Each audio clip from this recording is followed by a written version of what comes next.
할렐루야. 사랑하는 대강의 가족 여러분, 오늘 하루도 하나님의 말씀과 동행하는 삶이 되길 소망합니다. 오늘 함께 나눌 하나님의 말씀은 마태복음 26장 55절에서 56절 말씀입니다. 그때 예수께서 무리에게 말씀하시되 너희가 강도를 잡는 것 같이 칼과 몽치를 가지고 나를 잡으러 나왔느냐. 내가 날마다 성전에 앉아 가르쳤으되 너희가 나를 잡지 아니하였도다. 그러나 이렇게 된 것은 다 선지자들의 글을 이루려 함이니라 하시더라. 이에 제자들이 다 예수를 버리고 도망하니라. 아멘. 오늘 말씀을 읽어보면 우리의 가슴 한쪽 구석이 나도 모르게 아려오는 것을 느끼게 됩니다. 이에 제자들이 다 예수를 버리고 도망하니라. 그렇게 예수님께서 아끼고 사랑하셨던 제자들이 죽어도 주님을 부인하지 않겠다고 맹세할 만큼 주님을 사랑하던 제자들이 한두 사람이 아니라 모두가 단 한 사람도 남김없이 예수님을 버리고 도망한 것입니다. 여러분, 우리도 그 상황이 되었다면 어떻게 행동했을까요? 정말 이해되지 않는 것은 조금 전까지만 해도 대제사장의 종에게 칼을 휘두를 만큼 용맹했던 제자들이었다는 사실입니다. 목숨을 걸지 않고 어떻게 그 일을 할 수 있었겠습니까? 그런데 그러했던 제자들이 어떻게 그렇게 순식간에 무너져 내려 뿔뿔이 흩어질 수 있는 것입니까? 제자들은 예수님이 실패했다고 생각한 겁니다. 자신들은 이제 패배했다고 생각한 것입니다. 자신들을 그렇게 믿고 따랐던 예수님께서 너무도 연약한 모습으로 끌려가시는 모습에서 승패를 단정지었던 것입니다. 대장이 싸울 의지가 있으면 희화 장수들은 열세인 줄 알면서도 결국은 죽을 것이란 것을 알면서도 끝까지 용맹하게 싸웁니다. 그러나 제자들 앞에 잡혀가시는 예수님의 모습은 패전한 나라의 볼모로 잡혀가는 왕이었습니다. 모든 것이 끝난 것으로 보였습니다. 그러니 이제 할 일은 도망가는 것만 남은 것이죠. 더 이상 예수님의 뒤를 쫓아야 하는 이유를 잃어버린 것입니다. 그러나 예수님의 싸움은 이제 시작이었습니다.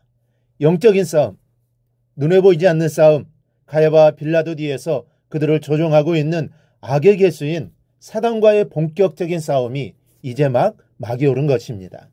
예수님은 연약해진 모습으로 승리를 위해 가장 맹렬하게 싸우기 시작하신 겁니다. 예수님께서 잡히시는 영적인 전쟁터에서 제자들이 몰랐던 것이 있습니다. 즉 배워야 했던 것이 있습니다. 먼저 제자들은 희생이 승리의 힘이 되는 것을 몰랐습니다. 만약 예수님께서 사람들에게 힘없이 잡혀가시는 연약한 모습이 아니라 이스라엘 백성들이 고대하고 기다리던 그런 모습의 메시아로 백성들을 선동해서 쿠데타를 일으켰다면 베드로와 제자들은 절대로 예수님을 떠나지 않았을 겁니다. 베드로는 용기가 없는 사람이 아니었습니다. 예수님 말씀이라면 바다로도 뛰어드는 사람이었고 예수님을 위해서라면 권력의 핵심인 대제사장의 종을 베기 위해 검을 빼는 것을 두려워하지 않았던 사람입니다. 그러나 베드로와 제자들이 잘못 알고 있었던 것이 하나 있습니다. 예수님께서 세상을 정복하시는 방법입니다. 제자들은 예수님께서 사람들을 모아 또 군중의 힘으로 세상을 정복할 줄로 생각했습니다. 예수님이 예루살렘으로 입성하실 때 백성들이 호산나로 예수님을 맞이해드리는 순간 자신들의 생각이 그대로 들어맞은 줄 알았습니다. 그런데 그렇게 위대하셨던 선생님이 힘없이 붙잡혀 가시는 겁니다. 예수님께서 예상했던 대로 싸우시지를 않는 겁니다. 이런 가치관의 혼란이 오자 힘을 잃고 뿔뿔이 흩어져 버리고 만 겁니다. 여러분, 도대체 예수님께서 생각하신 세상을 정복하는 힘은 무엇입니까? 예수님은 그것이 희생이라는 것을 알고 계셨고 그 유일한 무기로 싸움을 시작하신 것입니다. 많은 사람들이 영적인 싸움에서 이기자고 말하면서 희생을 마다합니다. 승리한다고 말하면서 자신이 죽는 것은 싫어합니다. 그러나 믿음의 싸움은 희생으로 하는 겁니다. 희생이 아닌 다른 것으로 얻는 승리는 참된 승리가 아닙니다. 희생만이 능력입니다. 희생만이 마귀가 가장 무서워하는 힘입니다. 주님께서 그 방법으로 세상을 이겼으니 우리는 딴 생각을 해서는 안 됩니다. 오직 희생만이 승리의 힘입니다. 결국 희생이 이깁니다. 여러분, 전도도 마찬가지입니다. 나를 희생해야 전도가 됩니다. 나를 희생하지 않고서는 여러분 절대로 가족을 구원할 수 없습니다. 이 사실을 절대로 잊지 말고 나 자신을 희생함으로 참된 승리를 얻기를 축복합니다. 둘째, 제자들은 죄와 죽음을 이기는 것이 참된 승리라는 것을 배워야 했습니다.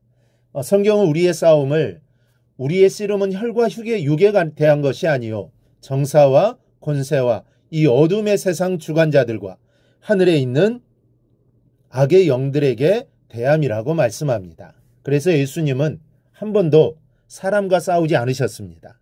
사람은 구원의 대상일 뿐 그 누구도 적이 아니었기 때문입니다.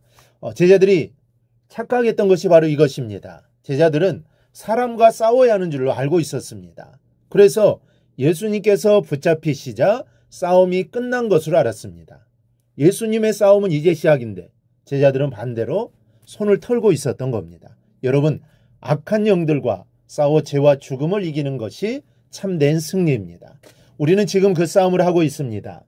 직장인, 학교에서 또는 사회에서 다른 사람과의 치열한 경쟁 속에서 이기고 또 이겨 연봉이 올라가고 입지가 확고해졌다 해도 내가 죄와 싸워 이기지 못하고 있다면 난 여전히 패배자일 뿐입니다. 실제적으로 포탄이 오가는 전투에서 승리를 이끈 백전노장이라고 해도 구원으로 죽음을 이기지 못한 사람이라면 그는 영원한 패배자일 뿐입니다. 그런데 주님은 이기셨습니다. 이겨주셨습니다. 그러니 우리도 이길 수 있습니다.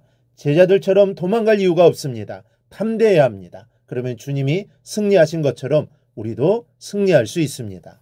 예수님이 잡히시자 모든 제자들이 흩어졌습니다. 주님 홀로 남겨지셨습니다. 우리는 이러한 주님을 보며 희생만이 승리의 힘이요 죄와 사망을 이기는 것이 참된 승리임을 볼 수 있어야 합니다. 그래야 우리도 승리할 수 있습니다. 오늘 하루 이러한 힘과 승리 주시기를 기도하는 하루가 되기를 바랍니다. 주님이 힘을 주셔서 오늘 하루도 승리하게 하실 겁니다. 아니, 평생 승리하게 하실 겁니다. 오늘 이 말씀을 마음에 꼭 새기고 오늘 하루 평생 승리하기를 축복합니다. 오늘 묵상한 말씀을 굳게 잡고 삶으로 실천하며 살아내는 대강의 모든 성도들이 되기를 축복합니다.